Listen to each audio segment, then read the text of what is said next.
Shalom jemaat yang dikasihi Tuhan, berjumpa kembali di dalam seri Aku Percaya, pengajaran tentang pengakuan iman rasuli.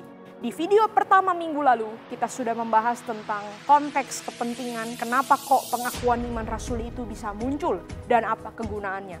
Hari ini kita akan memulai membahas apa arti, makna dari setiap butir pengakuan iman rasuli. Kita akan mulai dengan yang pertama, yaitu aku percaya kepada Allah, Bapa yang Maha Kuasa, Khalik langit dan bumi. Aku percaya kepada Allah, Bapa yang Maha Kuasa, Khalik langit dan bumi. Nah, ada 3 poin penting yang bisa kita pikirkan dan renungkan dari kalimat yang pertama ini. Yang pertama adalah tentu saja kata yang paling sering diulang, frasa yang paling sering diulang di dalam pengakuan iman rasuli, yaitu aku percaya. Bapak Ibu, ketika kita mengatakan aku percaya, dan di dalam pengakuan iman rasuli, ini berarti bukan semata-mata aku tahu secara informasi, secara pengetahuan saja. Aku percaya kepada Allah Bapa yang Maha Kuasa, bukan berarti aku tahu tentang Allah Bapa yang Maha Kuasa.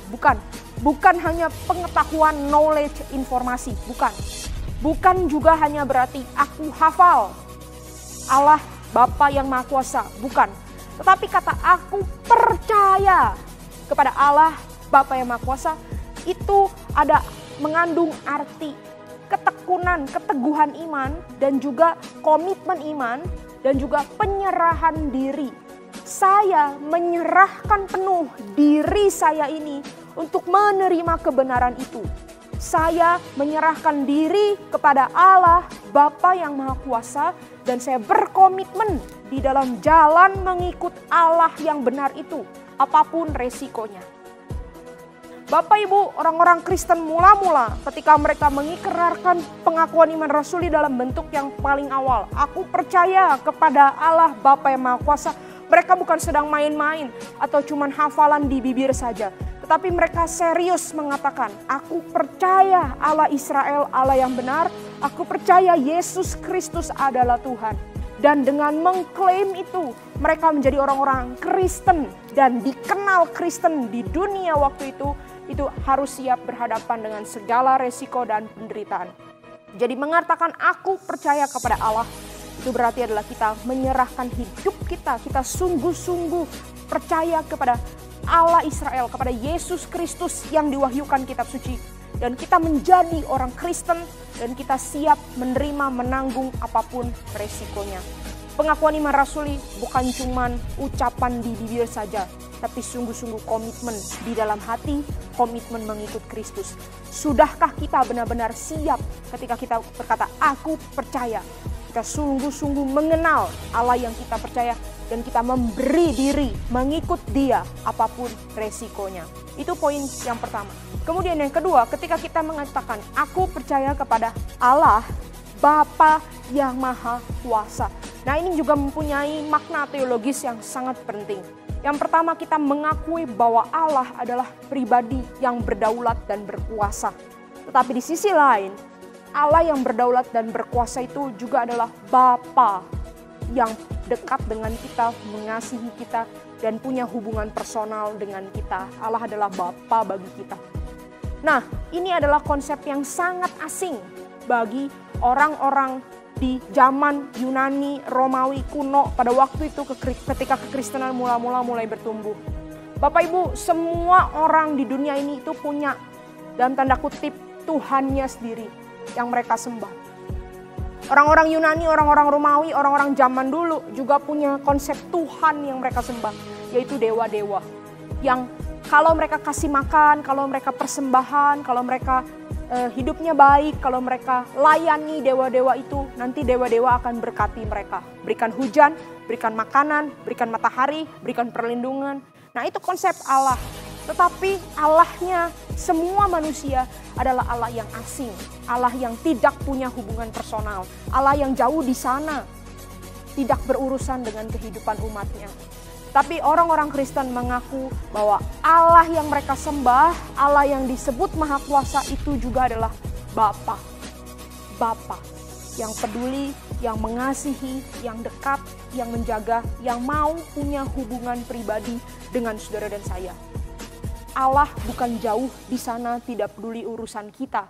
Tapi dia adalah Bapa yang mau pelihara dan jaga hidup semua anak-anaknya. Jadi ketika kita mengklaim, aku percaya kepada Allah Bapa yang Maha Kuasa. Ada dua implikasi dampak sikap hati, respons yang harusnya kita tunjukkan. Yang pertama adalah kita percaya penuh pada kasih-Nya, pada pemeliharaannya. Kita bergantung padanya karena dia adalah Bapa yang baik yang mengasihi kita. Kita bisa mendekatinya dengan penuh kasih. Kita seperti anak yang menceritakan dengan bebas segala kebutuhan kita dan kita percaya dia akan mencukupkan, memelihara, melindungi kita. Tapi juga yang kedua, karena dia adalah Allah Bapa yang Maha Kuasa, kita juga perlu belajar untuk tunduk kepada kuasanya, kepada pemerintahannya, kepada pengaturannya. Biarkan Tuhan yang mengatur segala sesuatu dan bukan kita yang mengatur. Jangan biarkan kita mau take control terhadap rencana dan jalan hidup kita sendiri. Tetapi biarkan kita tunduk kepada rencananya, pimpinannya. Karena dia adalah Bapa yang baik dan juga Bapa yang penuh kuasa. Dan yang ketiga, ketika kita mengatakan, aku percaya kepada Allah, Bapa yang Maha Kuasa, Khalik langit dan bumi. Nah, ini ada makna teologis yang sangat penting. Dan kita sudah belajar minggu lalu bahwa pengakuan iman rasuli itu diucapkan juga untuk menjawab ajaran sesat. Nah, kata-kata Khalik langit dan bumi ini punya dampak yang sangat penting untuk menjawab ajaran sesat yang beredar pada waktu itu. Pada waktu itu ada ajaran sesat yang disebut Gnostisisme. Gnostisisme itu punya pandangan seperti ini. Semua yang rohani, ya, semua yang imaterial, yang tidak kelihatan, tidak fisik, itu baik, itu dari Tuhan. Tapi semua yang fisik, daging, material, semua yang kelihatan di dunia itu adalah bukan dari Tuhan dan itu adalah jahat. Jadi kalau yang rohani itu apa? Oh, dunia ide, berpikir, meditasi, berdoa, sembahyang. Nah, itu rohani, itu dari Tuhan. Tapi kalau makan, minum, olahraga, bekerja, melakukan aktivitas-aktivitas fisik, nah itu adalah dari setan, itu bukan dari Tuhan, itu jelek, itu dosa. Badan kita ini adalah sesuatu yang jahat, badan ini akan dihancurkan, yang perlu itu hanyalah roh, yang tidak ada bentuknya. Nah, ini ajaran sesat, karena ajaran ini bahkan berpikir bahwa dunia ini semuanya bukan diciptakan oleh Allah, karena Allah adalah roh. Allah tidak akan mungkin menciptakan dunia material yang jahat yang tidak sesuai dengan sifatnya. Jadi dunia ini bukan ciptaan Allah. Lalu siapa yang menciptakan dunia ini? Bagi kalangan Gnostik, yang menciptakan dunia ini adalah Allah junior, Allah asisten, Allah kedua. Kalau Allah yang benar itu tidak menciptakan dunia.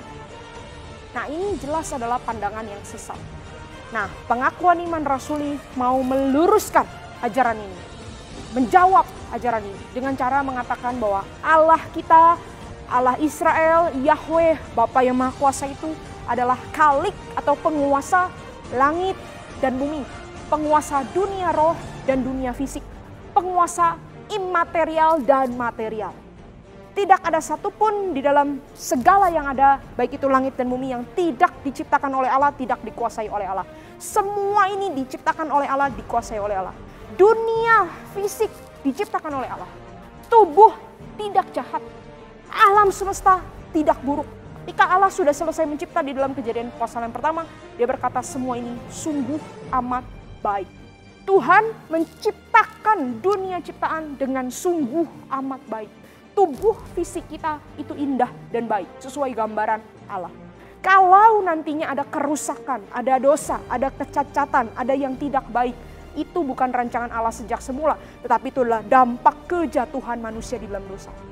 Nah, jadi pengakuan iman rasuli melawan ajaran Gnostik dengan mengatakan bahwa kita tidak perlu memisahkan yang material dan imaterial, tidak perlu memisahkan. Semua ini adalah milik kepunyaan Tuhan, Khalik langit dan bumi. Sehingga kita juga orang Kristen, hari ini kita hidup, jangan lagi memisah-misahkan. Oh, ini area rohani, gereja, Kristen, area yang bagus-bagus. Sementara ada area lain dalam hidup kita yang area duniawi, sekuler, area umum. Ya.